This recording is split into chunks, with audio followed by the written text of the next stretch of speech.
So very good evening to all of you. तो हम लोग पढ़ रहे थे क्राउन रूल सर। जैसा कि मैंने आपको कहा है कि ये वाला जो चार्ट है ये जरूर आपने बनाना है, ठीक है। हमारा ये हो गया था conquest of India before 18th century, East India Company rule हो गया था। उसके बाद हमारा 1857 revolt that is first war of independence, और सिपोई म्यूटिनी। ओके, सिपाही म्यूटिनी का मतलब क्या होता है? सिपाही विद्रोह। सिपाही विद्रोह क्यों कहा गया? क्योंकि जो इसकी सीड थी वो कहाँ हुई थी, मतलब बीज कहाँ बोया गया था, लड़ाई का बीज कहाँ बोया गया था, किसने बोया था?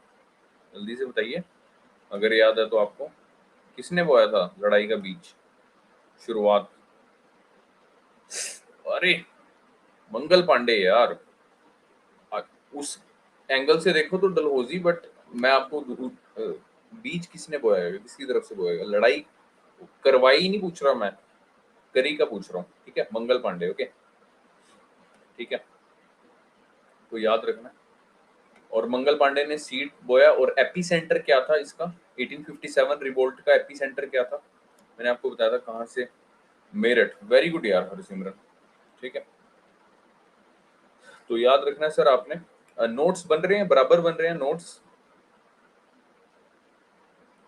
एक बार मेरे को याद कराना है आपने, जो भी वेडनेसडे को आएंगे लोग, मेरे को याद कराना एक बार ना दोबारा।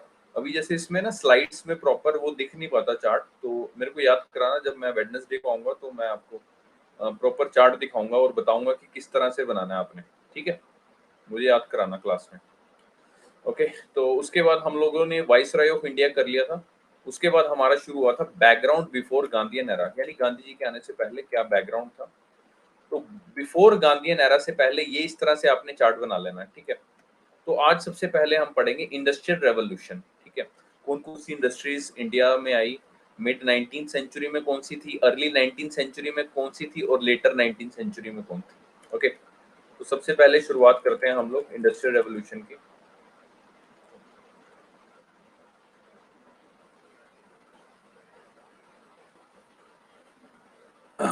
तो background background before Gandhian era, ठीक है। गांधी जी के आने से पहले इंडस्ट्रियल रेवोल्यूशन शुरू हुआ, ठीक है, यानी इंडस्ट्रीज आई। पहले आपको पता होगा 19th सेंचुरी में, ठीक है, 1800 समथिंग में, okay, there is a growth of plantation industries, ठीक है। कौन कौन सी प्लांटेशन इंडस्ट्रीज? जैसे कि टी होगी, कॉफी होगी, इंडिगो होगी। इंडिगो समझते हो, जिससे डाई बनती है, ठीक है। ये टेक्सटाइल इंडस्ट्री में काफी यूज होती है, ठीक है। टी ट्रेड पे, जैसा कि लिखा भी हुआ है यहाँ पे, टी ट्रेड पे मोनोपोली थी किनकी? ब्रिटिशर्स की थी। कब तक? 1833 तक थी, ठीक है। ठीक है, याद है ना आपको? 1813 में इंडिया से खत्म हुई और 1833 में चाइना से भी खत्म होगी, ओके। और टी स्पेशली कहाँ पे थी आपकी? बंगाल में। जो प्लांटेशन इंडस्ट्रीज थी कहाँ पे थी? बंगाल में थी, असम में थी, साउथ इंडिया में थी, और hills of Himachal Pradesh, okay. Coffee आपकी कहाँ पे थी? साउथ इंडिया में थी, स्पेशली बाबा बुडान हिल्स। बाबा बुडान का नाम सुना होगा आपने, मैंने आई थिंक स्टोरी बताई थी आपको बाबा बुडान की, याद है आपको? बाबा बुडान के बारे में बताया कि नहीं बताया, कि दूसरे वालों बच्चों को बताया? बाबा बुडान का नाम सुना है? नहीं सुना? नाम सुना है, पता नहीं। बाबा बुडान एक एक्चुअली सूफी संत थे, ठीक है। तो पहली बार वो उधर गए थे, आप अपना सऊदी अरेबिया वगैरह, ठीक है। तो वहां से ना वो कहते हैं कि अपनी दाढ़ी के अंदर कॉफी के बीज छुपा कर लेकर आए थे। कहाँ से? सऊदी अरेबिया से, ठीक है। तो उन्होंने अपना साउथ में आके क्या कहते हैं उसकी कॉफी बनाई और पी, और उसके बाद वो जो बीज थे थोड़े बहुते वो वहां पे बो दिए, ठीक है। तो जिस जगह वो बोए वहां पे कॉफी की प्लांटेशन शुरू होगी, और इसलिए उस हिल्स का नाम, पहाड़ी का नाम क्या रख दिया गया? बाबा बुडान हिल्स, ठीक है। ये कहाँ पे है आपको याद रखना है, कर्नाटका में है, ठीक है। 70% कॉफी यहीं से जाती है। बाबा बुडान हिल्स चिकमंगलूर में है, ठीक है। आपसे पूछ भी सकता है, याद रखना, okay. Indigo, it is also a plantation industry. इसकी डाई बनती है, जो डाई कहाँ यूज होती है? टेक्सटाइल इंडस्ट्री में। ये नजर आ रहा है ना आपको सभी को? टेक्सटाइल इंडस्ट्री, ठीक है। ये नजर आ रहा है सर? नजर आ रहा है ये टेक्सटाइल इंडस्ट्री लिखा हुआ? चलो ठीक है। ओके ओके ओके, जब कुछ दिक्कत होगी ना, कोई वर्ड नहीं समझ आएगा तो पूछ लेना, ओके। तो पीजेंट्स, तो जैसे कि ना आप देख सकते हो कि सपोज कोई भी चीज आती है तो मैंने उससे रिलेटेड जो भी फैक्ट्स हैं वो साइड में लिखे हुए हैं, ठीक है। तो जैसे इंडिगो का मैंने आपको बताया कि पीजेंट्स को प्रेस किया गया था, जो कि प्लांटर्स थे, उनको फोर्सफुली कहते थे कि इंडिगो प्लांटेशन करो, ठीक है। तो उसी ऑपरेशन को किसने पोर्ट्रे किया था? दीन बंधु मित्रा ने अपने एक प्ले में पोर्ट्रे किया था। उस प्ले का नाम क्या था? नील दर्पण, ठीक है। दीन बंधु मित्रा एक बंगाली राइटर थे, इन्होंने एक प्ले लिखा था नील दर्पण। इसमें इन्होंने दर्शाया था कि किस तरह से इंडिया के जो प्लांटर्स हैं, जो इंडिगो प्लांटर्स हैं, ठीक है, उनको किस तरह से ओप्रेस किया जाता है, जबरदस्ती उनको फोर्सफुली इंडिगो प्लांटेशन के लिए फोर्सफुली कहा जाता है, ओके। लेकिन जब से सिंथेटिक डाई की इन्वेंशन हुई तो उसके बाद से जो इंडिगो प्लांटेशन की इंडस्ट्री है वो एकदम से डिक्लाइन होगी, ठीक है। उसकी प्रोडक्शन डिक्लाइन होगी, ठीक है। याद रखना, पेपर में पूछ लेता है कि इंडिगो प्लांटेशन, ये क्वेश्चन आया हुआ है प्रीलिम्स में, कि इंडिगो प्लांटेशन की इंडस्ट्री कब डिग्रेड होनी शुरू हुई, कब उसमें फॉल आना शुरू हुआ? After the invention of synthetic die, okay, याद रखना है। तो जैसे कि मैंने आपको बताया 19th सेंचुरी में there is a growth of plantation industry, coffee, tea और इंडिगो, ठीक है। इससे रिलेटेड आपको फैक्ट्स बता दिए। अर्ली 20th सेंचुरी, इसको बाद में देखते हैं, पहले देखते हैं mid 19th century. 19th century हमने पढ़ लिया। मिड 19th सेंचुरी में large scale machine based industries आ गई थी इंडिया में। जैसे कि सबसे पहले आई कॉटन टेक्सटाइल, ओके। सबसे पहले आपसे पूछ लेगा कि इंडिया में कॉटन टेक्सटाइल इंडस्ट्री किस इंडियन ने शुरू की? The answer is कोवस ji Nana by, COWASJEE, ठीक है। कोवस जी नाना बॉय, ठीक है, बॉम्बे में थे ये। इन्होंने पहली इंडस्ट्री लगाई थी किसकी? कॉटन टेक्सटाइल की। कब लगाई थी? 1853 में, ठीक है। जूट की लगी थी उसके बाद। लार्ज स्केल मशीन इंडस्ट्रीज है, ओके। जूट की लगी थी बंगाल में, ओके। कोल माइनिंग की लगी थी सर, लिखा हुआ है 1 लाख रुपए लगभग, ठीक है। Can plunge around 1 lakh rupees, ठीक है। 1 लाख रुपए की लागत से कोल माइनिंग की इंडस्ट्री लगी थी, ठीक है। लेटर 19th सेंचुरी में कौन सी लगी थी? जैसे कि cotton gins and presses, rice flour, timber mills, wooden textile, sugar mills, iron and steel industry, mineral industry जैसे कि साल्ट, मिक्का और साल्ट पीटर के बारे में मैंने आपको बताया ही है, ठीक है। और ये देख सकते हो यहाँ पे नोट में एक बात लिखी हुई है, ये टाइम सिमिलर था कि जब इंडस्ट्रियल रेवोल्यूशन शुरुआत हुई थी ब्रिटेन में, उसी वक्त क्या हुआ था? ब्रिटिश कॉन्क्वेस्ट ऑफ बंगाल, ठीक है। उधर से इंडस्ट्रियल रेवोल्यूशन शुरुआत हुई थी जब ब्रिटेन में, और इधर से ब्रिटिश कॉन्क्वेस्ट ऑफ बंगाल, दोनों का टाइम जो था वो क्या था? सिमिलर था, ओके। तो जैसे कि लिखा हुआ है most modern Indian industries owned and controlled by the British capital, मतलब ज्यादातर पूंजी निवेश जो किया हुआ था ना, अंग्रेजों ने किया हुआ था, ओके। ओनली कॉटन टेक्सटाइल में ही सिर्फ भारतीयों का ज्यादा शेयर था शुरुआत से ही, large share from the beginning. ये सर याद रखना, वेरी इंपॉर्टेंट पॉइंट। कोई बता सकता है कि कॉटन मैक्सिमम किस स्टेट में, कॉटन प्रोडक्शन मैक्सिमम कौन सी स्टेट करती है? कॉटन प्रोडक्शन मैक्सिमम कौन सी स्टेट करती है इंडिया की?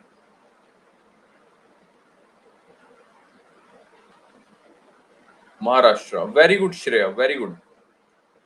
नहीं, Gujarat, sorry. Sorry sorry, Gujarat, Gujarat. देखो मैं बताता हूँ, बच्चे ना कंफ्यूज हो जाते हैं।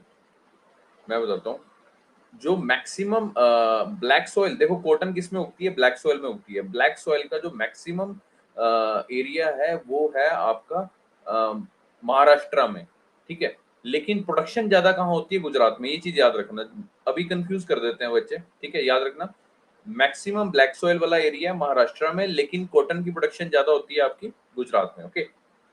तो ये चीज याद रखना कि ओनली कॉटन टेक्सटाइल ऐसी इंडस्ट्री है जिसमें इंडियंस का शुरुआत से ही काफी बड़ा शेयर रहता है। जैसे कि लिखा हुआ है कॉटन टेक्सटाइल इंडिया के किसने सबसे पहले खोली थी? कोवस जी नाना बॉय ने। कहाँ पे खोली थी? बॉम्बे में खोली थी 1853 में, ओके। जो बैंक्स थे उस वक्त, ठीक है, तो उसमें फाइनेंसर कौन थे? ज्यादातर ब्रिटिशर्स थे, क्योंकि यार इंडस्ट्री खोलने के लिए क्या चाहिए? पैसा चाहिए ना, फाइनेंस चाहिए, ठीक है। अभी भी क्या होता है, बैंक वगैरह लोन देते हैं ना बड़े बड़े इंडस्ट्रियलिस्ट को, तो उस वक्त भी बैंक्स थे, लेकिन बैंक्स में जो फाइनेंसर थे सारे कौन थे? ब्रिटिश फाइनेंसर्स थे, B dot means British, okay. और that's why Indian get difficult to get credit, and when they get credit they then they pay high interest rate, उनको बहुत ज्यादा ब्याज देनी पड़ती थी, ओके।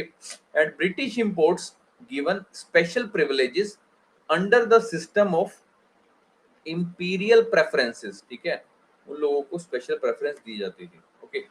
याद रखना सर, ये पॉइंट बहुत इंपॉर्टेंट है, ठीक है। ब्रिटिश इंपोर्ट्स को स्पेशल प्रिविलेजेस दी जाती थी under the system of imperial preferences. उसके बाद अर्ली 20th सेंचुरी में, यानी 1900 5 10 15 इस उसमें जो इंडस्ट्रीज होगी, कौन सी इंडस्ट्री राइज अप हुई, सबसे पहली cement, then paper, then sugar, then matches, then glass. याद रखना सर, ये बड़ी बड़ी इंडस्ट्रीज जो है वो अर्ली 20th सेंचुरी में आई थी। देखो सबसे पहले सारी प्लांटेशन छोटी मोटी आई इंडस्ट्रीज इंडिया में, टी, कॉफी, इंडिगो, बच्चों वाली इंडस्ट्री, ठीक है। उसके बाद मिड 19th सेंचुरी में थोड़ा सा अपग्रेड हुए हम लोग, cotton, textile, jute, coal mining. Later 19th century में थोड़ा सा और अपग्रेड हुए, cotton, rice, wooden, textile, sugar mill, iron and steel industry, mineral industry, ठीक है। और अर्ली 20th सेंचुरी में और ज्यादा अपग्रेड हो गई इंडस्ट्रीज में, cement, paper, sugar, matches, glass, okay. तो ये था सर इंडस्ट्रियल रेवोल्यूशन। तो फर्स्ट स्लाइड निकालते हैं एक बारी, हम लोग अपना चार्ट देखते हैं। तो ये हो गया सर इंडस्ट्रियल रेवोल्यूशन, ठीक है। अब बारी आती है predecessors before Indian national Congress, यानी कांग्रेस से आने से पहले कौन कौन सी पॉलिटिकल ऑर्गेनाइजेशंस बनी थी हमारी, वो देखते हैं सर।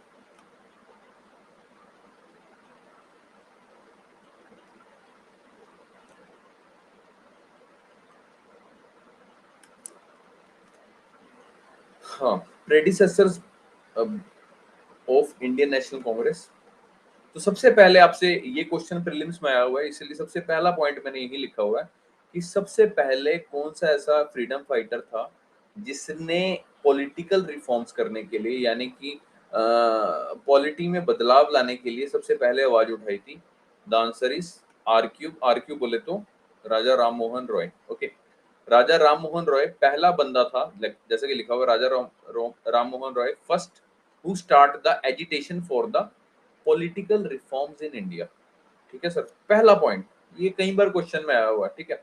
जनरली बच्चे ना दादा भाई नौरोजी मार आते हैं, तो याद रखना Raja Ram Mohan Roy was the first who start the agitation against the political reforms in India, okay.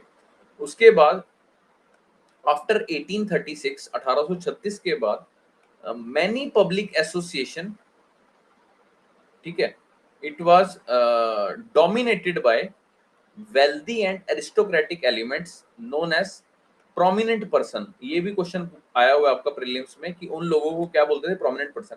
देखो 1836 के बाद का टाइम बताया हुआ है, यानी कि 1857 से पहले भी ऑर्गेनाइजेशंस थी, पॉलिटिकल ऑर्गेनाइजेशन, ठीक है। तो आपसे ये पूछ लेगा कि जो 1857 की क्रांति से पहले जो ऑर्गेनाइजेशंस थी, तो उसमें लोग कौन कौन से थे, ज्यादातर रिच पर्सन थे, ठीक है, वेल्दी लोग थे, एरिस्टोक्रेटिक एलिमेंट्स थे, ठीक है, मतलब समझ गए ना, जो राजा टाइप लोग थे, मतलब बेसिकली, ठीक है, aristocratic elements, and they are known as prominent person. Sir ये पॉइंट जरूर याद रखना, उनको क्या बोलते थे हम लोग, प्रोमिनेंट पर्सन, ओके, प्रसिद्ध लोग। जैसे कि लिखा हुआ है 1836 में आपके डीबीएन बोले तो दादा भाई नौरोजी ने अपनी पॉलिटिकल ऑर्गेनाइजेशन बनाई, ईस्ट इंडिया एसोसिएशन। कहाँ पे बनाई, लंदन में। सर इसका नाम जरूर याद रखना, EIA बोले तो ईस्ट इंडिया एसोसिएशन। इनको दादा भाई नौरोजी को grand old man of India भी बोला जाता है, ठीक है। आपसे पूछ लेगा कि grand old man of British किससे बोलते हैं, ये क्वेश्चन आया हुआ प्रीलिम्स में। बताइए किसको बोलते हैं, grand old man of India बोला जाता है दादा भाई नौरोजी को। Grand old man of Britain किसको बोला जाता है, ब्रिटेन, विलियम ग्लैडस्टोन। ये देखो लिखा भी हुआ है यहाँ पे, grand old man of Britain किसे बोला जाता है, विलियम ग्लैडस्टोन को, ठीक है। याद रखिए यहाँ पे ग्लैडस्टोन नहीं बेटा, ग्लैडस्टोन, ओके। याद रखना, grand old man of Britain William Gladstone, और grand old man of India Dadabhai Naoroji, okay. 1836 यानी 1857 की क्रांति से पहले ऑर्गेनाइजेशन बनाई दादा भाई नौरोजी ने, लेकिन जो आवाज उठाई थी सबसे पहले वो राजा राम मोहन रॉय ने, ओके। अगर पूछ लेगा ऑर्गेनाइजेशन किसने बनाई थी, तब दादा भाई नौरोजी ने, ठीक है। इनका एम क्या था, इसकी ऑर्गेनाइजेशन का एम क्या था जो दादा भाई नौरोजी ने बनाई थी? To discuss the Indian question, to influence the British public, to promote the Indian welfare, ठीक है। इसका काम क्या था बेसिकली कि भारत के बारे में जनता को जागरूक करना कि अरे यार वहाँ हमारे बंदों के साथ अत्याचार हो रहा है, ठीक है। राजा कहने के राजा हैं, काम ये पीछे कलाई गोरी कर रहे हैं, ठीक है। इस तरह से मतलब ताकि वो जनता को अवेयर कर सकें कि अरे यार हमारे बंदों का भी थोड़ा सा ख्याल व्याल रख लो। जैसे कि लिखा हुआ है, its aim is to discuss the Indian question, to influence British public, to promote the Indian welfare, okay. Later organization branches of association in Indian cities, वो कहते हैं कि बाद में इस ऑर्गेनाइजेशन की ब्रांचेस बन गई, ठीक है, कई इंडिया के शहरों में, ठीक है, इंडिया के कई शहरों में। पहले इकोनॉमिक थिंकर थे, आपसे पूछ लेगा फर्स्ट इकोनॉमिक थिंकर किन्हें बोला जाता है? दादा भाई नौरोजी को, क्योंकि इन्होंने थ्योरी दी थी जिसका नाम था ट्रेन ऑफ वेल्थ थ्योरी, कि किस तरह से हमारे यहाँ से सारे धन वगैरह सारा कुछ निकाल के लेके जा रहे हैं अंग्रेज लोग, ठीक है, और किस तरह से हमारे यहाँ की पॉवर्टी बढ़ती जा रही है, यानी ट्रेन ऑफ वेल्थ हो रहा है बेसिकली, ठीक है। तो इसके ऊपर इन्होंने बुक भी लिखी थी, मैं आपको पहले भी बता चुका हूँ, ये क्वेश्चन कई बार आ चुका है प्रीलिम्स में। Poverty and un British rule in India किसने लिखी थी? दादा भाई नौरोजी ने, याद रखना। आपसे ये भी पूछ लेगा कि दादा भाई नौरोजी इंडियन नेशनल कांग्रेस के प्रेसिडेंट कब कब बने थे, तो जैसा कि लिखा हुआ है 3 बार बने थे, याद रखना 3 बार बने थे। पहली बार 1886 में बने थे, 1885 में कांग्रेस बनी, उससे अगले साल दादा भाई नौरोजी बने थे पहली बार प्रेसिडेंट। 1893 में बने थे, उसके बाद 1906 वाला हमेशा याद रखना, क्योंकि 1906 में क्या हुआ था, कोई बताएगा 1906 में क्या हुआ था? 1906 में मॉडरेट्स और एक्सट्रीमिस्ट दो बन गए थे ना, उनमें कांग्रेस के दो गुट बन गए थे, मॉडरेट्स और एक्सट्रीमिस्ट। एक्सट्रीमिस्ट थोड़े से गर्म स्वभाव के थे, मॉडरेट थोड़े नरम स्वभाव के थे, इन दोनों के बीच में क्लैश हो गया था, ठीक है। तो 1906 में हुआ था। तो याद रखना कि 1907 में सूरत स्प्लिट हुआ था, 1906 में लड़ाई हुई थी, ठीक है, याद रखना, ठीक है। तो वो जब लड़ाई हुई थी तो उसको कौन उस टाइम इंडियन नेशनल कांग्रेस का प्रेसिडेंट कौन था? तो याद रखना है आपने, दादा भाई नौरोजी। दादा भाई नौरोजी 3 बार इंडियन नेशनल कांग्रेस के प्रेसिडेंट बने, 86 में, 93 में और 1906 में। 7 में सूरत स्प्लिट हुआ था और 6 में लड़ाई हुई थी। लड़ाई ऐसे ही याद रख लो कि लड़ाई करवाने वाले कौन थे? दादा भाई नौरोजी, ठीक है, ऐसे ही याद रखना है हमने, ठीक है। लड़ाई नहीं करवाई थी उन्होंने, उस टाइम प्रेसिडेंट थे बस बेसिकली, ओके। उसके बाद सर 1870 में बनी पूर्व सार्वजनिक सभा, और किन्होंने बनाई थी? Justice Rana day. ये कई बार क्वेश्चन आया हुआ सर, जस्टिस राणा डे किसने कौन था इसका करता था? जस्टिस राणा डे किसका? पूर्व सार्वजनिक सभा, पूर्व सार्वजनिक सभा। 1876 में कौन सी बनी? ये भी बहुत इंपॉर्टेंट है सर, 1876 में बनी Indian association of Calcutta by younger nationalist of Bengal. ये सर याद रखना, by younger nationalist of Bengal.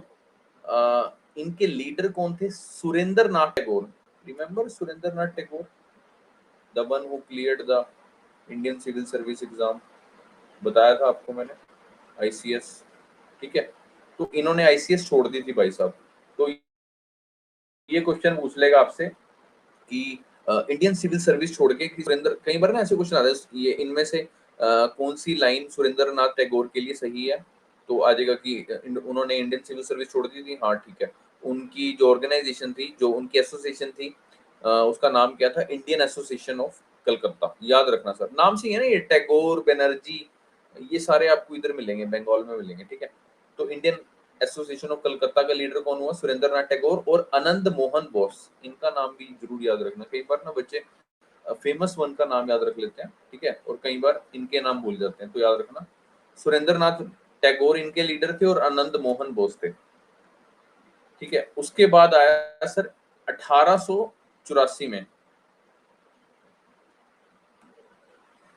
MMS, MMS बोले तो मद्रास महाजन सभा करके ऐसे कुछ नाम है, यही नाम है शायद, मद्रास महाजन सभा, ओके। तो इसको कौन इसके जो चेयरमैन थे, जो इसके ऑर्गेनाइजर थे, कौन थे? एम वी राघवाचारी, जी सुब्रमण्यम अय्यर और आनंद चार्लू। ठीक है सर, इनके सीक्वेंस जरूर याद रखो। ये देखो मैंने सीक्वेंस में लिखे हैं, आपको इस तरह से याद रखना है। पहले राजा राम मोहन रॉय आए हैं, ठीक है, जिन्होंने एजिटेशन स्टार्ट की। ठीक है, उसके बाद 1836 के बाद काफी सारी पब्लिक एसोसिएशन बन गई, जो कि डोमिनेट किन किन लोगों ने किया? वेल्दी और एरिस्टोक्रेटिक एलिमेंट्स ने, जिनको क्या बोलते थे? प्रोमिनेंट पर्सन बोलते थे। ठीक है, 1836 में दादा भाई नौरोजी ईस्ट इंडिया एसोसिएशन, कहाँ पे? लंदन में, लंदन में, याद रखना।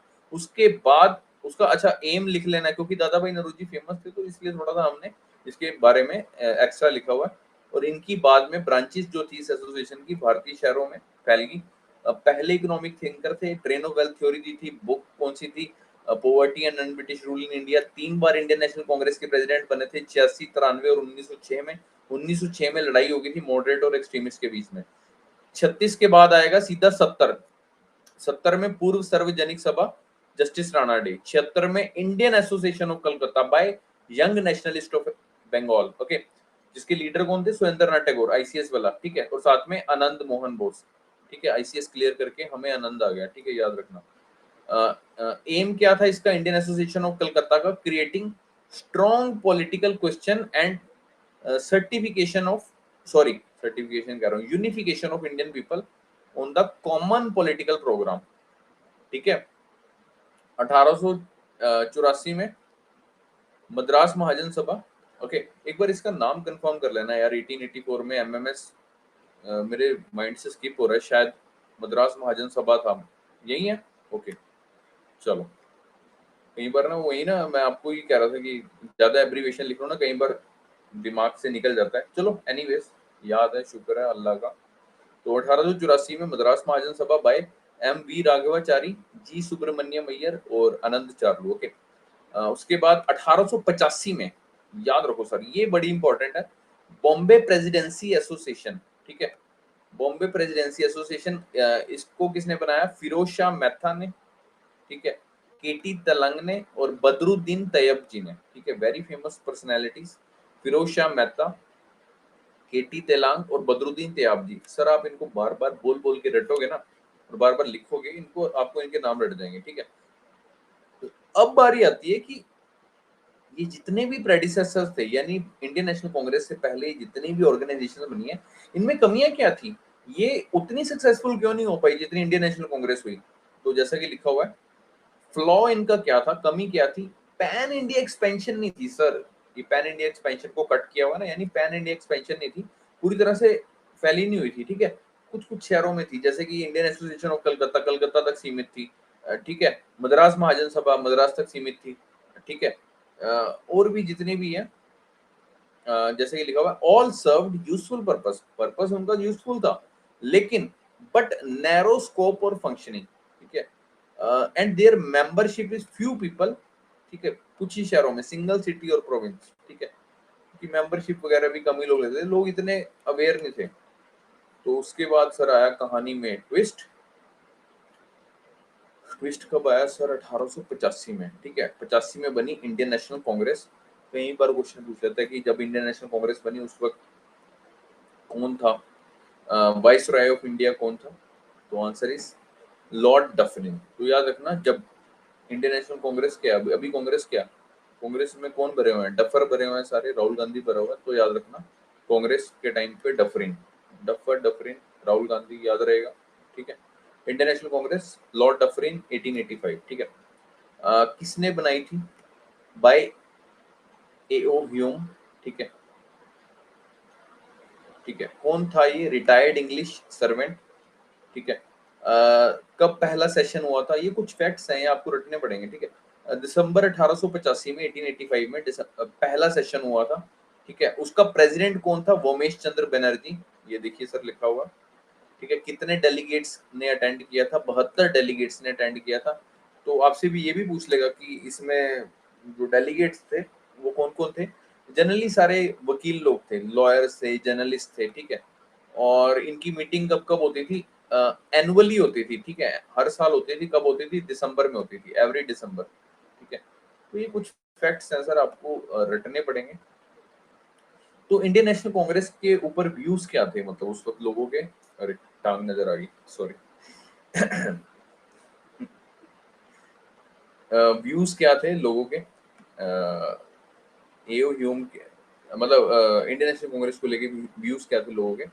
एओ ह्यूम, ऐसा ये माना जाता है कि एओ ह्यूम एक तरह से, मतलब कि एक तरह से सेफ्टी वाल्व दिया गया, ठीक है, बिटवीन एजुकेटेड इंडियंस और डिसकंटेंटेड पीजेंट्री। डिसकंटेंटेड मतलब कि जो बेचारे किसान लोग दुखी थे, ठीक है, एक किसान लोग दुखी थे और एक एजुकेटेड इंडियंस थे, इनके बीच में एक सेफ्टी वाल्व लगा रखा है बेसिकली इंडियन नेशनल कांग्रेस नाम का, ठीक है, कि ताकि इनको लगे, जो एजुकेटेड है इनको लगे कि हाँ यार, कि हाँ कोई एक पॉलिटिकल ऑर्गेनाइजेशन है जो देश के बारे में सोच रही है, और इनको भी लगे कि हाँ यार एक पॉलिटिकल ऑर्गेनाइजेशन है जो देश, इससे क्या होगा कि मतलब कि वो डायरेक्ट ब्रिटिशर्स को चैलेंज नहीं कर सकते, ठीक है, ऐसा माना गया था, ऐसा व्यू माना गया था, तो इसी को सेफ्टी वाल्व थ्योरी भी कहते हैं, ठीक है।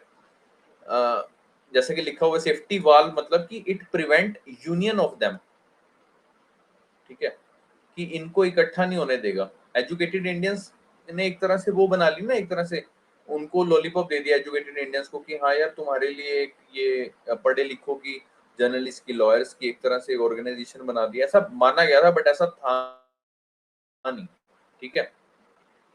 जैसा कि लिखा हुआ है कि लेकिन अर्ली जो पहले के इंडियन नेशनल कांग्रेस के कुछ लीडर्स थे, वो उसको क्या समझते थे, एज अ लाइटनिंग कंडक्टर, कि भाई साहब ये चिंगारी का काम करेगी एक तरह से, see them as a lightning conductor, see him, AO Hume को एक तरह से लाइटनिंग कंडक्टर का, एक तरह से ये हमारे को एक लाइटनिंग कंडक्टर की तरह ही काम करेगा, ठीक है, हम लोग कुछ सीखेंगे और इस तरह से हम लोग अपने जो भी राइट्स हैं, पॉलिटिकल राइट्स हैं, उनके बारे में हम लोग और ज्यादा अवेयर होंगे और ज्यादा डिमांड करेंगे, ठीक है। जैसे कि लिखा हुआ है, its delegates are mostly lawyers, journalist, traders, industrialist, teachers, landlord. Sir याद रखना सर, देखो कोई भी गरीब आदमी नहीं है, ठीक है, तो सारे मतलब अमीर अमीर लोग हैं, lawyer, journalist, traders, industrialist, teacher, landlords, ठीक है। कुछ फैक्ट्स हैं, जैसे कि लिखा हुआ है 1890 में कदम्बनी गांगुली थी जो पहली वुमेन ग्रेजुएट थी कलकत्ता यूनिवर्सिटी की। याद रखना ये क्वेश्चन आया हुआ है, पहली वुमेन ग्रेजुएट कौन थी जो कलकत्ता यूनिवर्सिटी से पास हुई थी, कदम्बनी गांगुली, ठीक है, और पहली वुमेन डेलीगेट थी to address the Indian national Congress.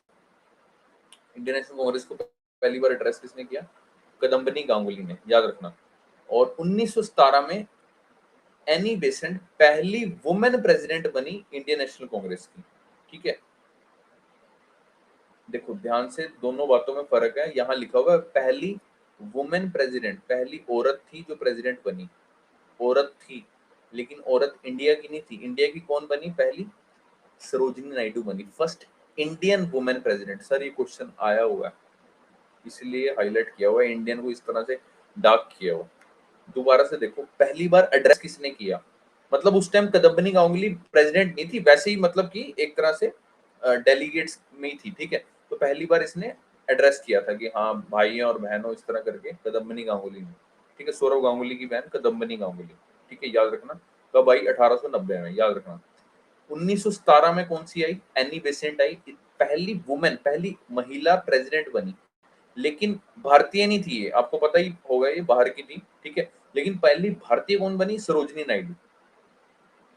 याद रहेगा, कंफ्यूजन तो नहीं है इसमें, उलझ तो नहीं गए कि क्या सर इंडियन नेशनल कांग्रेस क्या है, ये ऐसा तो नहीं है, कुछ समझ आ गया, क्लियर है ना भाई लोग। सॉरी,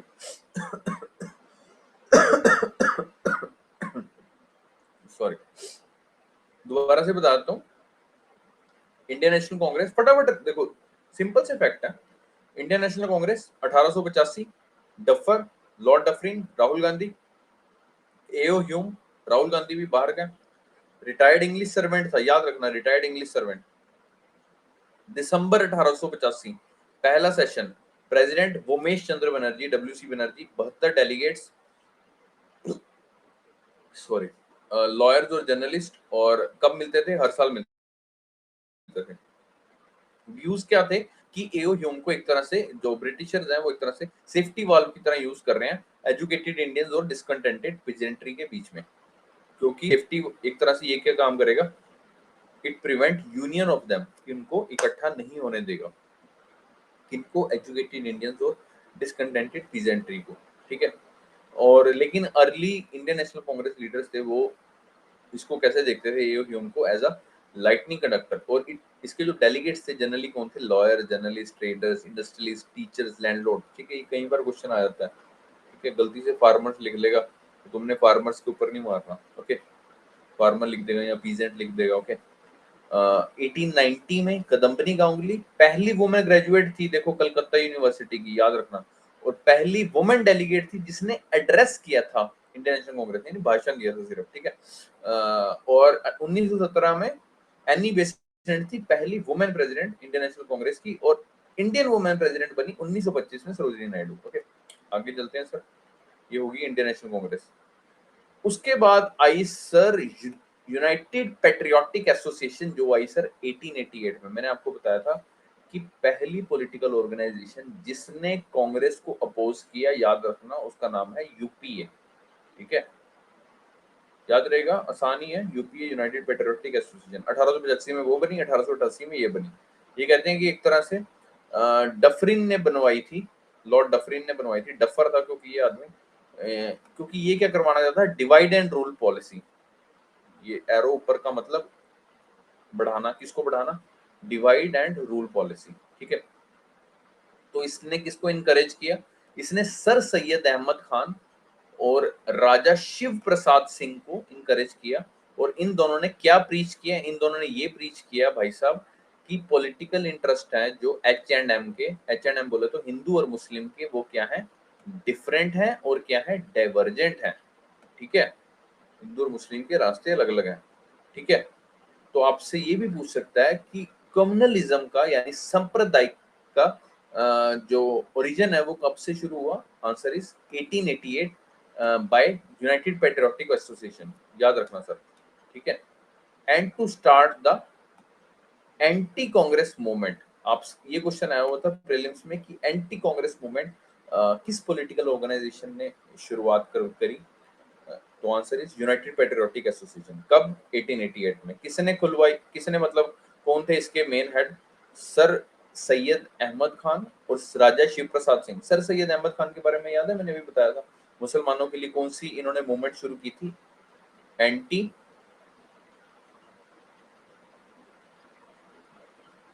एंटी पर्दा मूवमेंट, ठीक है, याद रहेगा। वेरी गुड यार, वेरी गुड। तो इन्हीं भाई साहब ने ही, सर सैयद अहमद खान ने, ओके। और उसका एंटी पर्दा मूवमेंट का विरोध किस किस ऑर्गेनाइजेशन ने किया था, याद है, याद है एंटी पर्दा मूवमेंट का, बताओ बताओ जी सर, लिखो बताओ। देवबसी नहीं, देवबंदी, ठीक है। भूल के दिखाऊं, रुको दिखाता हूँ, ये देखो, Sir Syed Ahmad Khan, father of Aligarh movement, याद रखना सर। इस तरह ना आपने इंटरलिंकिंग याद करनी कि अरे यार अभी तो नाम सुना था इसका और कहाँ पे आया था, फटाफट से पेज पीछे पलट के, याद है ना। ये देखो, 1 लाख रुपए दिए थे लिट्टन ने, ठीक है, एंग्लो मोहम्मदन ओरिएंटल कॉलेज खुलवाने के, जिसका किसने खोला था, great Muslim reformer Sir Syed Ahmad Khan, father of Aligarh movement. Anti purdah movement शुरू की थी, लेकिन इसको अपोज किया था इसी के बंदों ने, मुसलमानों ने, ठीक है। और ये किसने, देवबंदी मूवमेंट चलाई गई थी, और उसके फॉलोवर्स को क्या बोलते थे, देवबंदी, ठीक है। देवबंद यहाँ पे है, सहारनपुर से आगे, ठीक है। और ये शुरू किसने की थी, देवबंदी मूवमेंट, याद रखना, ये आ सकता है क्वेश्चन, ठीक है। शाह वलीउल्लाह दहलवी, ये वर्ड, इनका नाम जरूर याद रखना सर, शाह वलीउल्लाह दहलवी, ओके। हाँ, तो यहाँ पढ़ रहे थे सर हम, यूनाइटेड पेट्रियोटिक एसोसिएशन 1888, डफरिन, क्योंकि डफरिन का काम क्या था, डिवाइड एंड रूल वाली पॉलिसी को बढ़ावा देना, तो इसलिए किसको इनकरेज किया, सर सैयद अहमद खान और राजा शिव प्रसाद सिंह, इनका नाम मत भूलिएगा सर। इन्होंने क्या प्रीच किया कि भाई साहब हिंदू और मुसलमानों के इंटरेस्ट जो है, पॉलिटिकल इंटरेस्ट है, वो डिफरेंट है, जिस वजह से फिर इन्होंने एंटी कांग्रेस मूवमेंट स्टार्ट की यूनाइटेड पेट्रियोटिक एसोसिएशन में, ठीक है। And this is the origin of communalism, ये जरूर याद रखना सर, वेरी इंपॉर्टेंट पॉइंट, ठीक है।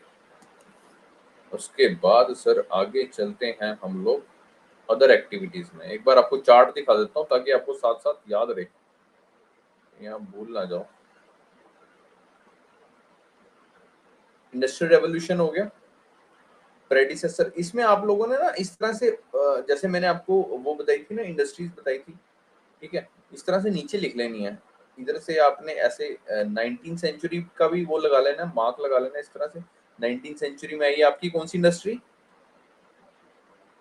याद है मैंने बताई थी 19 सेंचुरी में कौन सी आई थी? अरे टी तो आई थी, उनको क्या बोलते थे, कौन सी इंडस्ट्रीज है वो? टी कॉफी इंडिगो कौन सी इंडस्ट्रीज है, क्या बोलते थे उनको?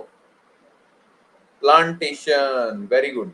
ठीक है, इस तरह से लिख लेने हैं, ऐसे पॉइंट्स लिख लेने हैं, ठीक है। उसके बाद लार्ज स्केल इंडस्ट्रीज आई, ठीक है।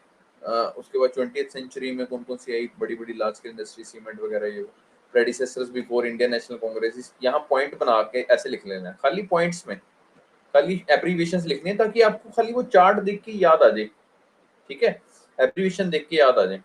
इंडियन नेशनल कांग्रेस के बारे में लिख लेना पॉइंट्स में, यूपीए के बारे में लिख लेना पॉइंट्स में, ठीक है। अभी बारी आती है अदर एक्टिविटीज की, ठीक है। अदर एक्टिविटीज में हम लोग सबसे पहले पढ़ेंगे तिलक के बारे में, यानी लोकमान्य तिलक के बारे में, ठीक है। तो ये हमारा खत्म हो जाएगा बैकग्राउंड बिफोर गांधीयन एरा, ठीक है। अभी तिलक के बारे में पढ़ेंगे, फिर रेवोल्यूशनरी एक्टिविटीज, फिर early events of 20th century. अभी पढ़ते हैं तिलक के बारे में। तो आइए सर तिलक के बारे में पढ़ते हैं। Lokmanya Tilak, a very famous personality.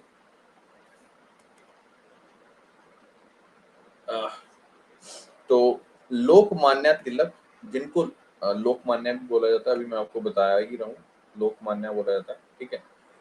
1880 में, ठीक है, they he help to found new English school, जिसको बाद में क्या बोला गया, फर्गसन कॉलेज, ठीक है, जो कि कहाँ पे है, पुणे में। सर याद रखना,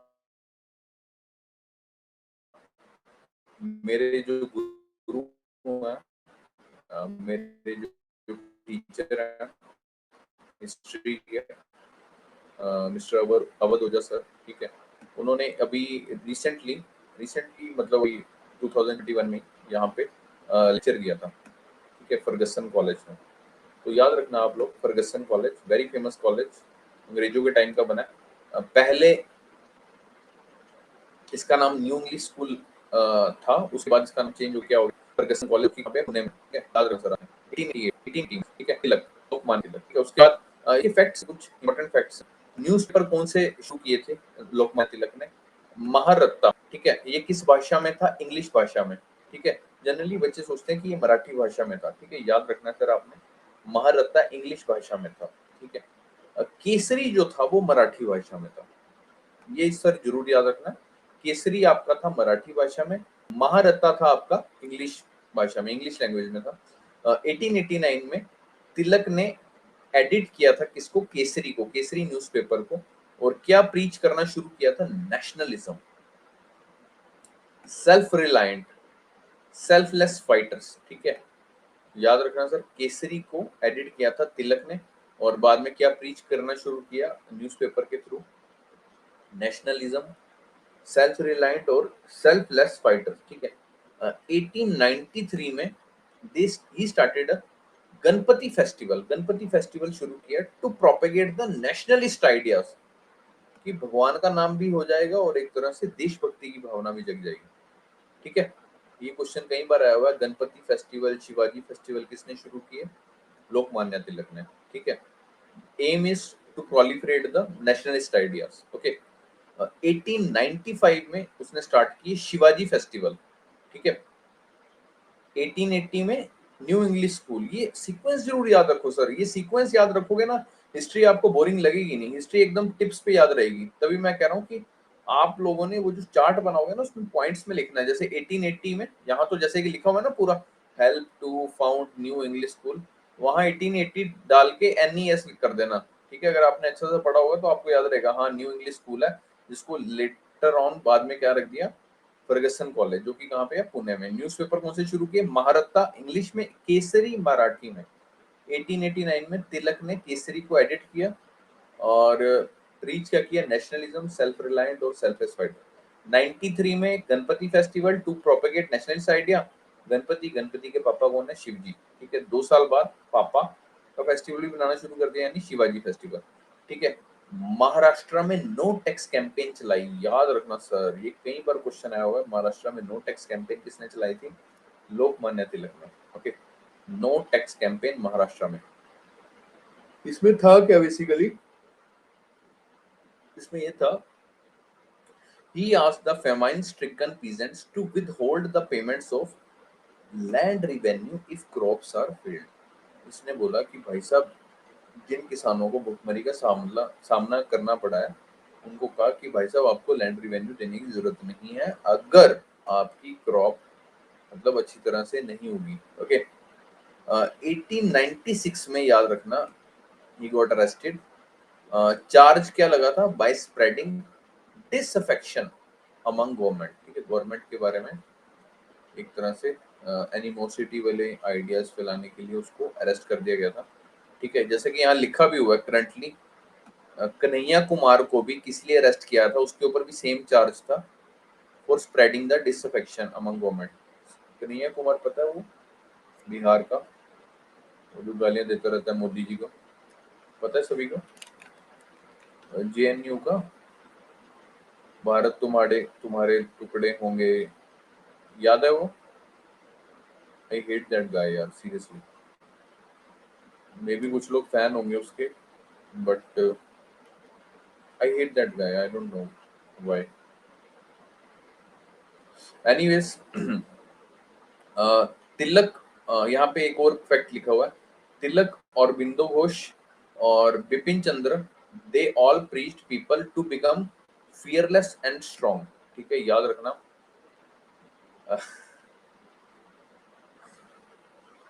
तिलक और अरबिंदो घोष और बिपिन चंद्र, ठीक है, ये लोग कहते थे कि भाई लोगों को एकदम फियरलेस बनो, स्ट्रॉन्ग बनो।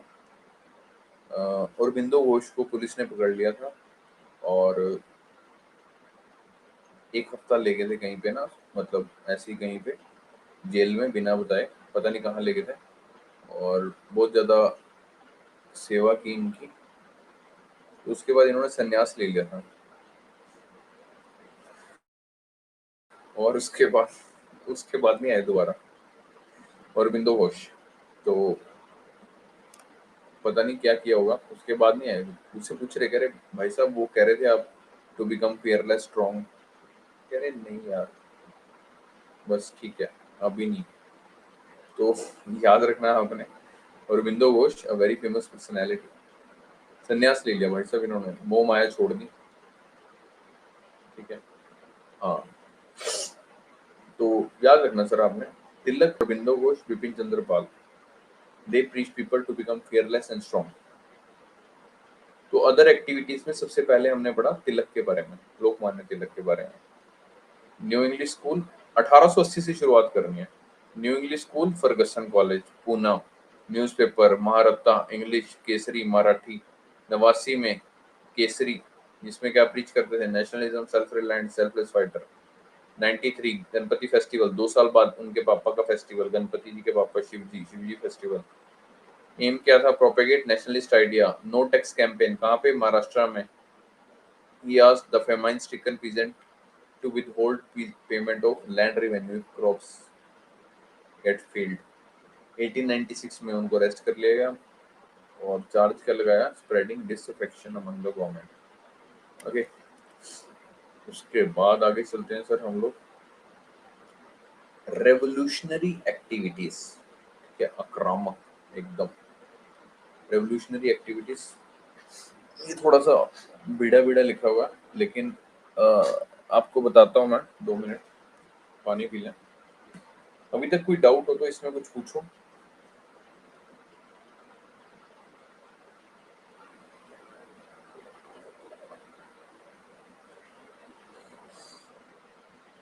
इसमें कोई डाउट हो तो पूछिए sir.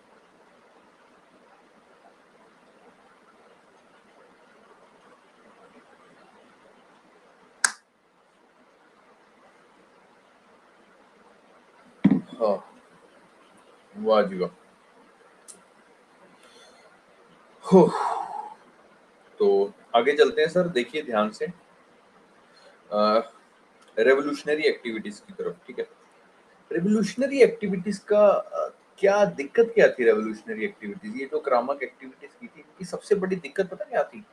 They fail to mobilise the masses. Sir ये पॉइंट जरूर याद रखना, ये प्री में आया हुआ है कि रेवोल्यूशनरी एक्टिविटीज की सबसे बड़ी कमी क्या थी? Basically they fail to mobilise the masses.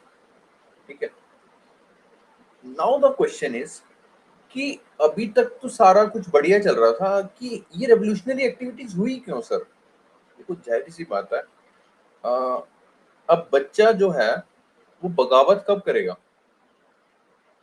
बच्चा बगावत कब करेगा? वो कहते हैं ना कि कोई माँ के पेट से आतंकवादी नहीं बनता, हालात बना देते हैं। सुना होगा सभी ने डायलॉग, कोई माँ के पेट से आतंकवादी नहीं बनता, हालात बना देते हैं। ठीक है, कोई माँ के पेट से खूनी नहीं बनता, हालात बना देते हैं। ठीक है, अब वो हालात क्या होते हैं? जाहिर सी बात है, उसको किसी ने तड़पाया होता है ना, या तो उसके किसी घर वाले को मारा होता है, या उसको ऑपरेस किया होता है। ठीक है, थप्पड़ थप्पड़ मारे होते हैं, या पूरा जान से मारा होता है, तभी वो उसके अंदर वो गुस्सा भर जाता है, जहर भर जाता है। मानते हो ये बात? है ना? तो जैसे कि लिखा हुआ है कि रेवोल्यूशनरी एक्टिविटीज वाई, ऐसा क्यों हुआ?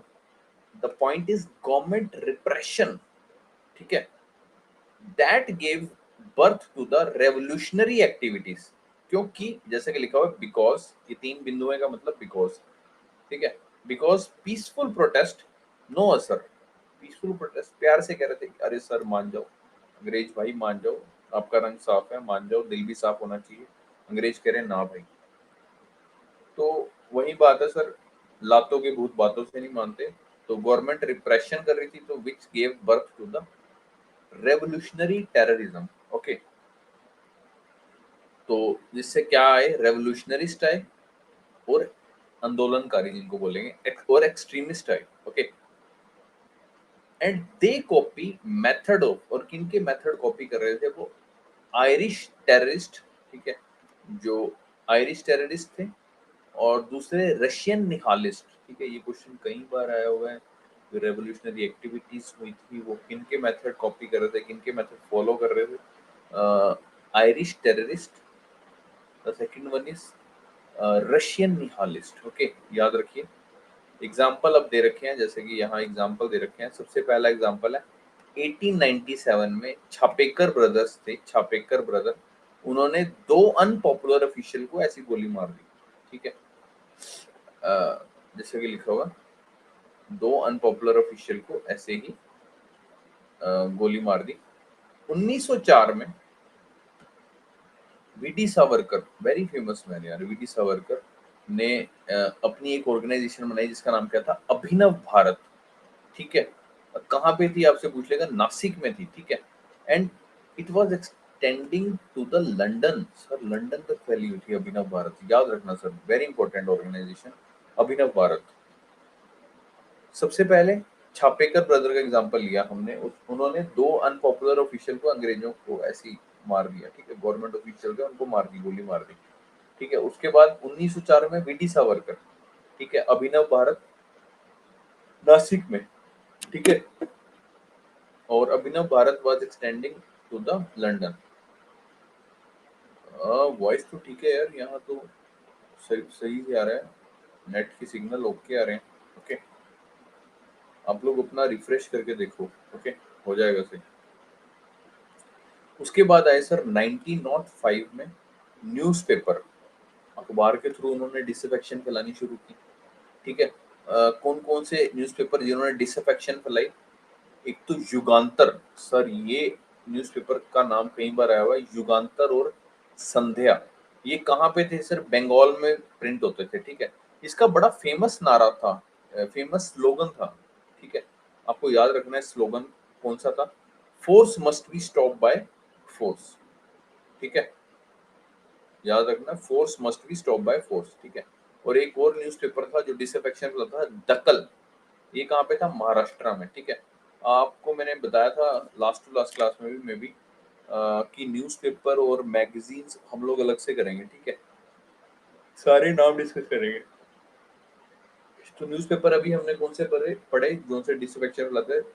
युगांतर और संध्या। कहाँ पे थे? बंगाल में। ठीक है, जिसका जो फेमस स्लोगन था वो था force must be stop by force, इसकी टैगलाइन थी बेसिकली, ठीक है। एक और था दक्कल न्यूज़पेपर, ये कहाँ था, महाराष्ट्र में था, ठीक है। 1907 में लेफ्टिनेंट गवर्नर ऑफ बंगाल को खत्म कर दिया था 1907 में। 1908 में वेरी इंपॉर्टेंट, खुदीराम बोस और प्रफुल्ल चाकी ने बॉम्ब गिरा था, याद रखना, very important man, Khudiram Bose और प्रफुल्ल चाकी ने बॉम्ब गिरा था, कहाँ पे, किंग्स फोर्ट में, ठीक है। अनपॉपुलर एक ऑफिशियल था मुजफ्फरपुर में, ठीक है, उस पे बॉम्ब गिरा था, वो मर गया था। खुदीराम बोस को तो फांसी भी लटका दिया था और प्रफुल्ल चाकी ने अपने आप को गोली मार ली थी, ठीक है। और कुछ टेरर सोसाइटीज थी जिन्होंने बॉम्ब गिरा था लॉर्ड हार्डिंगे पे, और लॉर्ड हार्डिंगे बेचारा खूनम खून हो गया था, वाउंडेड, ठीक है, ही गेट वाउंडेड। और अब्रॉड में, बाहर लंदन में कुछ ऑर्गेनाइजेशंस बनी हुई थी इस तरह की जो रेवोल्यूशनरी एक्टिविटीज को बढ़ावा देती थी, जैसे कि किनके द्वारा, Shyamji Krishna Varma, V T Savarkar, very famous man है, अभी मैंने बताया अभिनव भारत नासिक में, and it was extending to the London, V T Savarkar और हरदयाल, ठीक है, Hardayal is also famous man. और यूरोप में मैडम भिखाजी कामा, इनका नाम सुना होगा आपने बचपन में, और अजीत सिंह, इनका नाम मत भूलना, यूरोप में थी ये, ओके। तो आपको सर नाम याद रखने रेवोल्यूशनरी एक्टिविटीज के।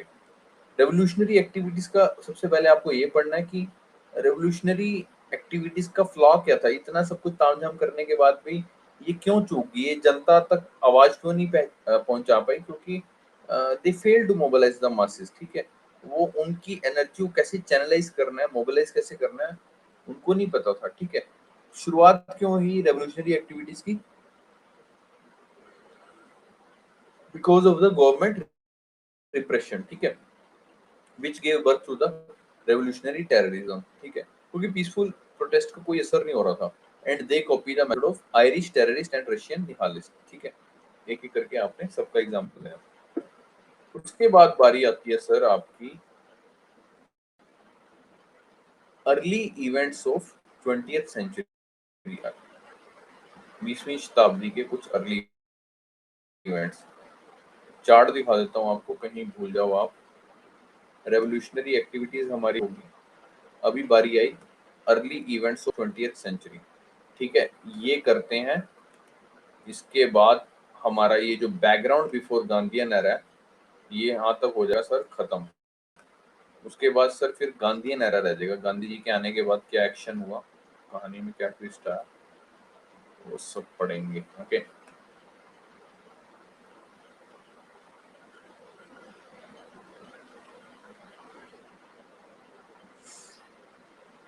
Early events of 20th century, sir बड़े ध्यान से पढ़ना, बड़े इंपॉर्टेंट पॉइंट है। स्टार भी ज्यादा ही बड़ा बन गया। 1905 में एक ऑर्गेनाइजेशन बनी जिसका नाम था सर्वेंट्स ऑफ इंडिया सोसाइटी। कहाँ बनी सर, पुणे में। किसने खोली, very famous man, Gopal Krishna Gokhale ने, ठीक है। इसका एम क्या था, basically to unite and train Indians of different ethnicities and religion, ठीक है, इन द वेलफेयर वर्क, कि आप जन कल्याण का काम करें, ठीक है। सर्वेंट्स ऑफ इंडियन सोसाइटी, नाम से क्लियर है ना, सर्वेंट्स ऑफ इंडियन, सर्वेंट्स मतलब कि जो किसी की देखभाल करेंगे, ठीक है, नौकर काइंड ऑफ, ठीक है। नौकर का काम क्या होता है, देखभाल करना बेसिकली। तो सोसाइटी के सर्वेंट्स थे, तो वो काम क्या करेंगे, वेलफेयर का ही करेंगे, जाहिर सी बात है। किसने खोले थे, कौन थे इनके संस्थापक, गोपाल कृष्ण गोखले। कहाँ थी, पुणे में।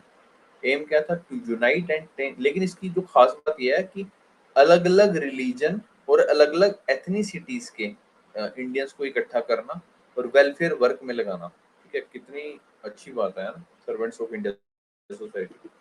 और 1905 में गोपाल कृष्ण गोखले को किसका वो बोला जाता है, पॉलिटिकल गुरु किसका बोला जाता है, कोई बताएगा। गोपाल कृष्ण गोखले को किसका पॉलिटिकल गुरु बोला जाता है, कौन से मतलब फ्रीडम फाइटर का पॉलिटिकल गुरु बोला जाता है, बताने वाले की फुल इज्जत की जाएगी। I expected this answer from so many students. Gandhi, very good यार Hemant, very good, very good. Shivam, Harsimran, Suman, Mahatma Gandhi का पॉलिटिकल गुरु गोपाल कृष्ण गोखले को माना जाता है, ठीक है,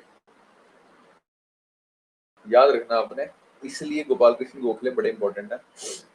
गांधी से पहले देख रहे हैं सारी फिल्म बननी शुरू होगी ना, गुरु गुरु भी आ गए इनके, गोपाल कृष्ण गोखले, तो इनके बारे में पढ़ना जरूरी है, ठीक है। तो याद रखना 1905 में सर्वेंट्स ऑफ इंडिया सोसाइटी, ठीक है, क्योंकि इनका खुद का काम इस तरह से था भाई, तो गांधी जी तो जाहिर सी बात है इनसे कुछ ना कुछ इंस्पिरेशन लेंगे। अब गांधी जी ने इनसे, अरे यार बैटरी डाउन होगी, एक second.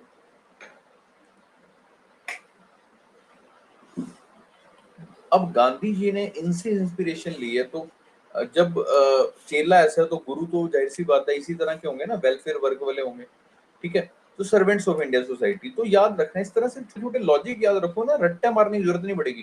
Gopal Krishna Gokhale servant of India society, इस तरह रट्टे मार रहे हो, नहीं नहीं, लॉजिकली सोचो ना कि हाँ यार गांधी का गुरु गोपाल कृष्ण गोखले, अब जब गांधी जी वेलफेयर करते हैं तो जाहिर सी बात है गुरु भी करता होगा, है ना, सर्वेंट्स ऑफ इंडिया सोसाइटी। 1905 में गोपाल कृष्ण गोखले प्रेसिडेंट बने थे इंडियन नेशनल कांग्रेस के, ठीक है। 1905 वाला सेशन इंडियन नेशनल कांग्रेस का इसलिए इंपॉर्टेंट है क्योंकि उस सेशन में उन्होंने क्या कंडेम किया था, पार्टीशन ऑफ बंगाल, ठीक है, याद रखना सर। इंडियन नेशनल कांग्रेस के दो गुट बन गए थे, एक था मॉडरेट्स और दूसरा था एक्सट्रीमिस्ट, ठीक है, एक गरम दल नरम दल, ठीक है, पता ही होगा आपको, एक्सट्रीमिस्ट माने गरम दल और मॉडरेट माने नरम दल, ठीक है। जो मॉडरेट्स थे वो बॉयकॉट करते थे ब्रिटिश ब्रिटिश अंग्रेजों की एक्टिविटीज को, लेकिन लिमिटेड वे में, ठीक है।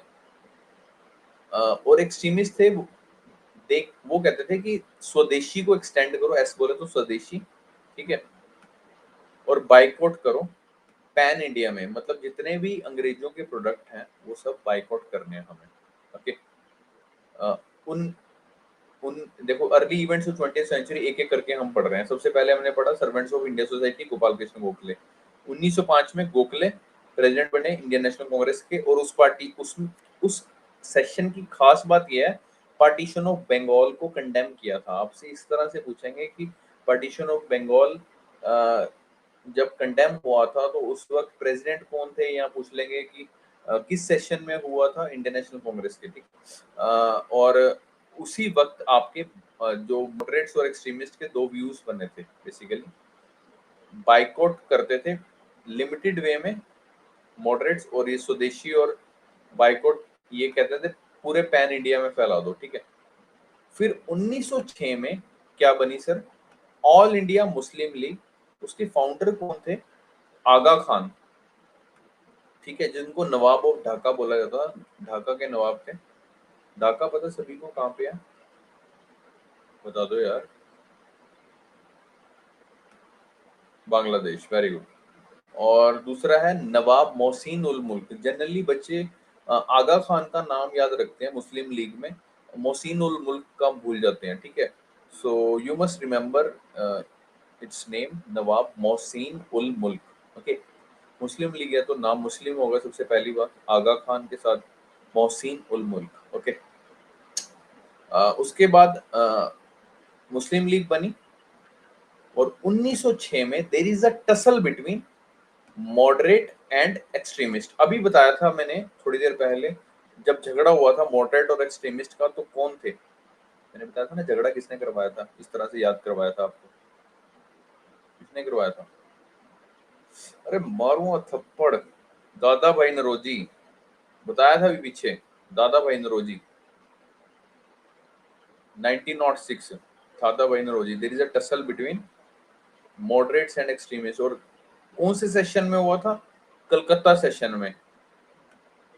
गोखले के बारे में, गोखले के टाइम पे ये बताया है कि मॉडरेट और एक्सट्रीमिस्ट के व्यूज क्या थे। झगड़ा कब हुआ था, 1906 में, और साथ में अलग अलग हो गए थे, याद रखना सर, ये छोटी सी बात है, ठीक है। इसमें व्यूज बताए हैं, इसमें कंडेम हुआ है सिर्फ पार्टीशन ऑफ बंगाल, ठीक है, और दो व्यूज आगे थे लोगों के, दो गुट आगे थे, ठीक है। और टसल झगड़ा कब हुआ, झगड़ा झगड़ा हुआ सर 1906 में हुआ, याद रखना, मॉडरेट और एक्सट्रीमिस्ट के बीच में। और कौन से सेशन में हुआ, ये सबसे इंपॉर्टेंट है, कलकत्ता सेशन में। और प्रेसिडेंट कौन थे, यहाँ लिखा भी हुआ है, प्रेसिडेंट डीबीएन, दैट इज दादा भाई नरोजी, ठीक है। 1907 में हुआ सर सूरत स्प्लिट, ठीक है, सूरत में स्प्लिट हो गया, ठीक है, स्प्लिट माने मॉडरेट लगोगे, गरम दल लगोगे, नरम दल लगोगे, ठीक है। और जो बेसिकली नरम दल वाले थे ना, जो एक्सट्रीमिस्ट थे, उनको बाहर निकाल दिया, ठीक है। और जो नरम दल वाले थे, सॉरी गरम दल वालों को बाहर निकाल दिया, नरम दल वालों को अंदर ही रखा कांग्रेस के, ठीक है। सूरत स्प्लिट के जो प्रेसिडेंट थे वो कौन थे? रास बिहारी बोस। याद रखना सर, ये प्रेसिडेंट ना, कुछ इंपॉर्टेंट सेशन है, इनके प्रेसिडेंट के नाम आपको रटे होने चाहिए, याद रखना, कुछ इंपॉर्टेंट सेशन है, ठीक है। 1907 सूरत स्प्लिट, रास बिहारी बोस। और जब झगड़ा हुआ मॉडरेट एक्सट्रीमिस्ट का, कलकत्ता सेशन, दादा भाई नौरोजी, ठीक है। जैसे कि लिखा हुआ सूरत स्प्लिट के नीचे एरो डाल के एक चीज लिखी हुई है, देख सकते हो। मॉडरेट जो थे, मॉडरेट के आगे लिखा हुआ है हाइफन करके आईएनसी, यानी कि मॉडरेट रहे इंडियन नेशनल कांग्रेस में। और एक्सट्रीमिस्ट जो थे, दे एक्सपेल फ्रॉम इट, उनको बाहर निकाल दिया कि भाई साहब आपका गर्म स्वभाव है, तो आप दफा हो सकते हो हमारी कांग्रेस से, ठीक है। यहाँ लिखा भी हुआ है moderates reject because moderate reject the resolution on boycott स्वदेशी एंड नेशनल एजुकेशन, ठीक है। मॉडरेट ने बाइकआउट किया था रेजोल्यूशन, रिजेक्ट किया था सॉरी रेजोल्यूशन उसका, बाइकआउट का, स्वदेशी का और नेशनल एजुकेशन का। और एक्सट्रीमिस्ट ने अपोज किया था कि अरे यार ये क्या बात होगी यार, है ना। और जैसे कि 1907 की बात हो रही है, 1908 की बात क्या है, मैं आपको ना इसमें देख के बताता हूँ यार, इसमें सही में नहीं नजर आ रहा। मैं आप लोग भी लिख लो, मैं आपको पॉइंट बता देता हूँ 1908 में हुआ क्या था बेसिकली। 1908 में ऑल इंडिया, ये इंपॉर्टेंट पॉइंट है इसलिए कह रहा हूँ, लिख लो। 1908 में ऑल इंडिया मुस्लिम लीग का अमृतसर में सेशन हुआ था सर, याद रखना। 1908 में ऑल इंडिया मुस्लिम लीग का अमृतसर सेशन हुआ था। इस सेशन की खास बात ये है, किसके अंदर हुआ था? सर सैयद अली इमाम के अंदर हुआ था, ठीक है। सर सैयद अहमद खान नहीं है, सर सैयद अली इमाम के अंदर है, ठीक है। इसकी खास बात ये है, they demanded the separate electorates for Muslim. 1908 में उन्होंने डिमांड की थी अमृतसर इलेक्शन में कि मुसलमानों के लिए सेपरेट इलेक्टोरेट होना चाहिए। और 1908 के बाद कौन सा आया? कम्युनल एक्ट जिसको बोलते हैं। 1908 के बाद क्या आया, बताया था आपको, 1909। 1909 कौन सा, कौन से रिफॉर्म्स? अरे शॉर्ट फॉर्म में बताओ जल्दी से। Morley Minto reforms, very good. याद है ना, उसको हम लोगों ने कम्युनल एक्ट कहा था। तो कम्युनल एक्ट का बीज याद रखना कि पहले किसने डिमांड करी, फादर ऑफ कम्युनल इलेक्टोरेट भी बोलते हैं। तो याद रखना कि उससे पहले किन्होंने डिमांड करी थी? ऑल इंडिया मुस्लिम लीग ने। ये सबसे इंपॉर्टेंट पॉइंट है सर। 1908 में, ये आप लिख लो, यहाँ नजर नहीं आ रहा होगा मे बी, ठीक है, आप लोग लिख लो। 1908 में मोरले मिंटो रिफॉर्म, जिसको कम्युनल एक्ट बोला गया, ठीक उससे एक साल पहले 1908 में ऑल इंडिया मुस्लिम लीग का जो सेशन है वो बड़ा इंपॉर्टेंट है, अमृतसर सेशन, अमृतसर में सेशन हुआ था। और उसके प्रेसिडेंट कौन थे? Sir Syed Ali Imam, not sir Syed Ahmad Khan, sir Syed Ali Imam, ठीक है। And they demanded the separate electorate for Muslim. याद रखना सर ये प्रीलिम्स रेलेवेंट पॉइंट्स हैं, ओके। उसके बाद, ठीक उसके बाद 1909 में MMR, that is Morley Minto reform, आपको पता ही है, ठीक है। अभी ये बीज बो दिया गया ना, अभी देखो सर कैसे कैसे ऑर्गेनाइजेशन उठ उठ के आएंगी, ठीक, कम्युनल एक्टिविटीज कैसे बढ़ेंगी। उसके बाद 1909 में सर बनी पंजाब हिंदू सभा बाय आर्य समाज लीडर्स, ठीक है। और इसके कौन थे संस्थापक? लाला लाजपत राय, ठीक है। पंजाब हिंदू सभा, याद रखना सर, 1909 में बाय आर्य समाज लीडर्स, लाला लाजपत राय, लालचंद और शादीलाल, ठीक है। और 1911 में लगा सर आपका दिल्ली दरबार, और जिसमें क्या हुआ अभी आपको बताते हैं। ये याद है आपको, 3 दरबार लगे थे। दिल्ली दरबार भी बोलते हैं इनको, इनको इंपीरियल दरबार भी बोलते हैं, ठीक है। पहला 1877 में लगा था, दूसरा 1903 में, तीसरा 1911 में, ठीक है। पहला 1877 क्वीन विक्टोरिया को कौन सा टाइटल दिया था, याद है? जल्दी से बताओ, लिट्टन की बारी में कौन सा टाइटल दिया था क्वीन विक्टोरिया को? समवन इज टाइपिंग, फटाफट, कम ऑन। केसरे हिंद, हाँ, केसरे हिंद, केसरी ऑफ हिंदुस्तान, केसरे हिंद, ठीक है। याद रखना 1877 में क्वीन विक्टोरिया, लिप्टन, उस वक्त क्या चल रहा था बंगाल में, क्या आया हुआ था बंगाल में, क्या था उस वक्त बंगाल में, बंगाल में क्या था उस वक्त, famine, very good very good very good very good. Lipton की बारी में याद रखना, लिप्टन, ठीक है। 1903 में दूसरा दरबार लगा, 1903 में करजन के टाइम पे, ठीक है। और थर्ड दरबार इंपॉर्टेंट है 1911 वाला, ये भी करजन की बारी में लगा, याद रखना। करजन की बारी में ही पार्टीशन ऑफ बंगाल अनाउंस हुआ था, और करजन की बारी में ही जो आपकी कैपिटल है वो कलकत्ता से दिल्ली शिफ्ट हो गई थी। पहला दरबार लिटन और अगले दो दरबार करजन के टाइम पे पास पास ही हुए थे, ये 1903 1911। जैसे कि लिखा हुआ है, इंडिया की कैपिटल क्या बन गई, कलकत्ता से दिल्ली बन गई। और पार्टीशन ऑफ बंगाल खत्म कर दिया गया, ठीक है, 1911 में, ठीक है। और Bihar and Orissa separate province बना दिए गए, ठीक है। अभी आपको बताते हैं, आगे लिखा हुआ है 1911 में क्या क्या हुआ। जैसा कि लिखा हुआ है 1911 में क्या लगा, दिल्ली दरबार, और उसको क्या बोलते हैं हम लोग, इंपीरियल दरबार भी। इसमें पार्टीशन ऑफ बंगाल खत्म हो गया और नए प्रोविंस बना दिए गए, कौन से, बिहार एंड उड़ीसा, ठीक है, प्रोविंस बना दिए गए, ठीक है, याद रखना। और कैपिटल शिफ्ट कर दी गई कलकत्ता से दिल्ली, 1911 दिल्ली दरबार। पहला पहला कौन से सन में लगा था, जल्दी से बताओ, 3 सन बताओ फटाफट दिल्ली दरबार के, फटाफट तीनों सन बताओ, 77, 1903, 1911, ओके। पहला वाला लिटन और अगले दो करजन, याद रखना सर। इंपॉर्टेंट एक्टिविटीज भी याद रखनी है, ठीक है। तो इस तरह से सीक्वेंस याद रहेगा, ठीक है। ये अभी हम लोग कर रहे हैं, क्या कर रहे हैं, early events of 20th century, ठीक है। यानी गांधी जी के आने से पहले क्या क्या कहानियां चल रही थी शुरुआत में, ठीक है। गांधी जी तो 1915 में आए थे, तो उससे पहले की हम लोगों ने राम कहानी पढ़नी है।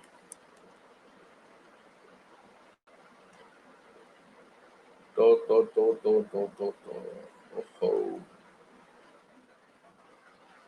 ये पढ़ लेते हैं थोड़ा सा, 11:15 हो गया, हाँ। हम्म, चलो देख लेते हैं, चलो कोई नहीं। 1930 में, सॉरी 13 में पार्टी बनी जिसका नाम था, बच्चे 38 से 36 रह गए हैं, दो बच्चे कहाँ गए। 1913 में एक पार्टी बनी जिसका नाम था गदर पार्टी, ठीक है, याद रखना सर, गदर पार्टी। और जिसका दूसरा नाम क्या था, पैसिफिक कोस्ट हिंदुस्तान एसोसिएशन। ये क्वेश्चन आया हुआ है सर, याद रखना। किस ऑर्गेनाइजेशन का नाम पैसिफिक कोस्ट हिंदुस्तान एसोसिएशन था, याद रखना, गदर पार्टी का। ये क्वेश्चन आया हुआ प्रीलिम्स में, ठीक है। उसके फाउंडर कौन थे, सोहन सिंह बखाड़ा, ठीक है। बाखड़ा और बखाड़ा एक ही बात है। और को फाउंडर कौन थे, लाला हरदयाल, अभी बताया ना 2 मिनट पहले, लाला हरदयाल का नाम आया था, है ना। याद रखना, गदर पार्टी, इसके फादर कौन थे, फाउंडर कौन थे, सोहन सिंह बखाड़ा, और को फाउंडर कौन थे, लाला हरदयाल, ओके। हेड क्वार्टर इसका कहाँ पे था, युगांतर आश्रम। ये युगांतर आश्रम कहाँ पे था, सैन फ्रांसिस्को में था। सैन फ्रांसिस्को का है कैलिफोर्निया में, कैलिफोर्निया का है यूएस में, याद रखना सर आपने, ठीक है। अच्छा, कई बच्चे होते हैं ना इस तरह से, सैन फ्रांसिस्को नहीं पता कहाँ पे है, चल कोई नहीं, लिख दे बस, रट ले। थोड़ा सा ना हल्का से डीप में चले जाया करो, देख लिया करो कौन से शहर कहाँ पे है, ठीक है, पता होना चाहिए। Being an UPSC aspirant you have to know these things. तो जो उसके मेंबर्स थे गदर पार्टी के, जिसका नाम पैसिफिक कोस्ट हिंदुस्तान एसोसिएशन था, इसके कुछ मेंबर्स थे, वो कौन थे, इमिग्रेंट्स थे। इमिग्रेंट सिख थे, सरदार थे, कहाँ के थे, यूएस से आए हुए और कनाडा से आए हुए थे, याद रखना सर, यूएस और कनाडा से आए हुए थे। ये मल्टी एथनिक, ये वर्ड जरूर याद रखिए सर, मल्टी एथनिक मतलब विभिन्न प्रांत के लोग थे, ठीक है। रेवोल्यूशनरी ऑर्गेनाइजेशन थी, ये याद रखिए सर, ठीक है। इस पार्टी का एक न्यूज़पेपर भी था जिसका नाम क्या था, अंग्रेजी राज का दुश्मन। ये पूरा नहीं लिखा हुआ, आई डोंट नो क्यों नहीं लिखा हुआ, चलो आप याद रखना, अंग्रेजी राज का दुश्मन जो न्यूज़पेपर था इनका, ठीक है। आइडियोलॉजी इसकी सेकुलर थी, ये क्वेश्चन आया हुआ प्रीलिम्स में, गदर पार्टी की आइडियोलॉजी क्या थी, सेकुलर थी, याद रखना। जाहिर सी बात है मल्टी एथनिक था, ठीक है, तो आइडियोलॉजी सेकुलर ही होगी, ठीक है ना, लेकिन रेवोल्यूशनरी ऑर्गेनाइजेशन थी। हुआ क्या था सर, ये पार्टी बनी क्योंकि उसका रीजन बताया हुआ है कि एक जहाज था वो भेज दिया गया इंडिया में, ठीक है, ये सारे जितने भी इमिग्रेंट थे यूएस के कनाडा के, उनका जहाज आ रहा था इंडिया में, तो उन पैसेंजर्स का क्लैश हो गया था ब्रिटिश पुलिस के साथ, ठीक है। तो गदर पार्टी क्या चाहती कि भाई हम लोग तो वार करेंगे, which is and they also inspired thousands of Indian immigrants, ठीक है, उन्होंने कई हजार इंडियन इमिग्रेंट्स, ठीक है, उनको मतलब इंस्पायर किया कि भाई साहब लड़ाई करनी है, ठीक है। They inspired thousands Indian immigrants to come back and organise the armed rebellion against the British. उन्होंने कहा कि भाई साहब अभी आर्म्ड रिबिलियन करना पड़ेगा, ठीक है, किनके खिलाफ, अंग्रेजों के खिलाफ, ठीक है। जैसा कि लिखा हुआ है बैकग्राउंड क्या था, बेसिकली वो इमिग्रेंट्स क्यों आ रहे थे, सिख वगैरह क्यों आ रहे थे यूएस कनाडा से, बैकग्राउंड लिखा हुआ है। ओरिजिन कहाँ से हुई थी, जो पंजाबीज थे वो ज्यादातर यूएस कनाडा में थे, they not gate fair treatment, वहां पे उनको फेयर ट्रीटमेंट नहीं मिल रहा था।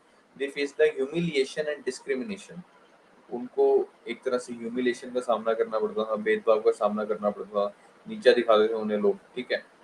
तो जिस वजह से ये गदर पार्टी बनी, ठीक है, ये बैकग्राउंड था। और यहाँ ये चीज लिखी हुई है, Montagu Chelmsford reform is the result of Ghadar movement. ये क्यों है ये आपको नेक्स्ट क्लास में बताएंगे। Montagu Chelmsford reform Ghadar movement का रिजल्ट है, क्यों है वो बताया जाएगा। इसके फेलियर के कॉजेज क्या थे, कोई बताएगा। Montague Chelmsford reform Ghadar movement का कैसे रिजल्ट हो सकते हैं। चलो कोई नहीं, अभी आपको बताएंगे। ये फेल क्यों होगी थी, गदर पार्टी फेल क्यों होगी थी, क्योंकि इसमें कैपेबल लीडर नहीं था, कोई सीक्रेट प्लान नहीं था, क्योंकि इनका प्लान ना डिस्क्लोज हो गया था बेचारों का, ठीक है। इनके पास पैसा भी नहीं था, ना ही वेपन थे इनके पास, और गवर्नमेंट के पास तो पता है एफिशिएंट एस्पाइनेज सिस्टम, मतलब जासूसी का उनके पास प्रॉपर था हिसाब किताब, ठीक है ना। तो इस वजह से बेचारी ये पार्टी फेल होगी। कौन सी, गदर पार्टी, 1913 गदर पार्टी, और जिसको Pacific coast Hindustan association, founder कौन थे आपके। पैसिफिक कोस्ट इसलिए बोला गया क्योंकि ये यूएस है ना, यूएस इधर पैसिफिक कोस्ट है, ठीक है, तो याद रखना। सैन फ्रांसिस्को कैलिफोर्निया यूएस, इसलिए पैसिफिक कोस्ट नाम है। Pacific coast Hindustan association, founder Sohan Singh बखाड़ा, co founder Lala Hardayal, member immigrant Sikh of US and Canada. Multi ethnic secular word मत भूलना, पेपर न्यूज़पेपर अंग्रेजी राज का दुश्मन। रेवोल्यूशनरी ऑर्गेनाइजेशन, एक जहाज आ रहा था भारत में, पैसेंजरों का क्लैश हुआ ब्रिटिश पुलिस के साथ, जिससे गदर पार्टी बनी। उन्होंने कहा कि भाई हम वॉर करेंगे, उन्होंने कई इंडियन इमिग्रेंट्स को इंस्पायर किया and they organize the armed rebellion against the Britishers. Background क्या था कि पंजाबी जो थे बेचारे यूएस और कनाडा में फेयर ट्रीटमेंट नहीं मिल रहा था, ह्यूमिलेशन का सामना, नीचा दिखा रहे थे, डिस्क्रिमिनेशन कर रहे थे, तो इसलिए उन्होंने कहा कि वापस अपने देश चलो। लेकिन अपने देश में बेचारे पुलिस के साथ भिड़ गए, तो उन्होंने कहा कि भाई साहब तो पार्टी बनानी पड़ेगी, गदर पार्टी, ठीक है, ये कहानी थी। फेल इसलिए हो गया, बेचारे कोई कैपेबल लीडर नहीं था, कोई सीक्रेट प्लान नहीं था, ना पैसा था, ना वेपन्स थे, गवर्नमेंट का एफिशिएंट एस्पाइनेज, ठीक है, मतलब गवर्नमेंट के रॉ एजेंट घूम रहे थे इधर उधर बताने के लिए कि भाई साहब गदर पार्टी की तैयारी चल रही है, बच सको तो बच लो, ठीक है। So that's and for the today's class. अभी हमारा यहाँ तक हो चुका है सर खत्म, ठीक है। कल की क्लास में हम लोग ये अर्ली 20th सेंचुरी का कुछ थोड़ा सा रह गया, ये कर लेंगे, ठीक है। अटेंडेंस देके जाना, ऐसे मत जाना गुड नाइट बाद में, ठीक है। ये इस तरह से चार्ट डेली बनाओ यार,